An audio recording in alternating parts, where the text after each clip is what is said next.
So I quickly wanted to do a video on Les Mis because as I'm watching it, I'm realizing something, that Jean Valjean came into the monastery and, of course, stole.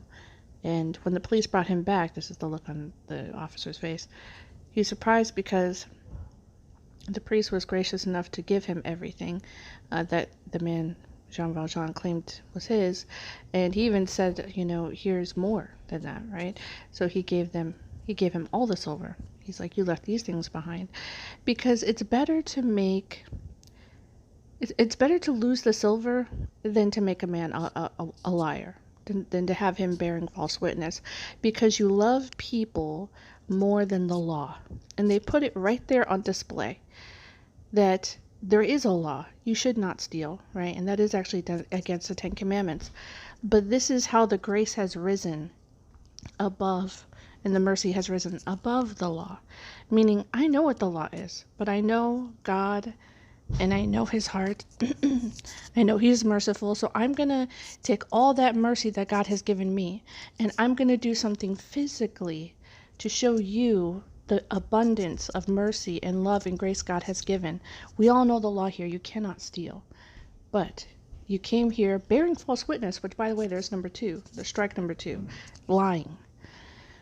But it's better to lose the silver and be right. And then you'd have a man who's re-imprisoned who would not have the storyline. He would not have found God. He would not have found grace. Now, by the grace of God, he would have found him anywhere. But you can tell by the way the story is told that there's more to this, that this act of mercy was because it happened to this, I don't know, what is he, Reverend first, to this priest first. It happened to him first. God loved him first. He loved us even as we were sinners, still sinning.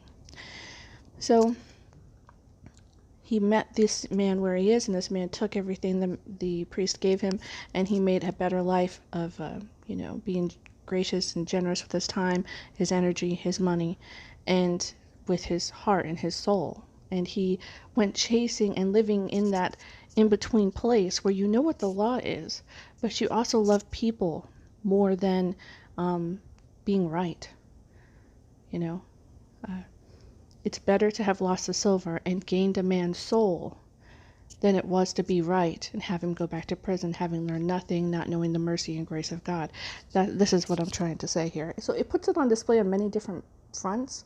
So it's actually a really great story. I quickly wanted to talk about rice cakes. What you do is you go to an Asian store and get these. This is my snack for today because I have a few of them in my cabinet, and I eat them on like rainy days. But you cook it in water until it softens, kind of like noodles, as soft as you wish, and then you drain the water, and then you add the sauce. But if you heat up the sauce like the instructions say, you will make it spicier and spicier and spicier.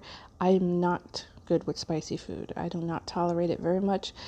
But with this, if you do it right and you don't actually heat up the sauce and just add it after the rice cakes have cooled, it's actually quite delicious.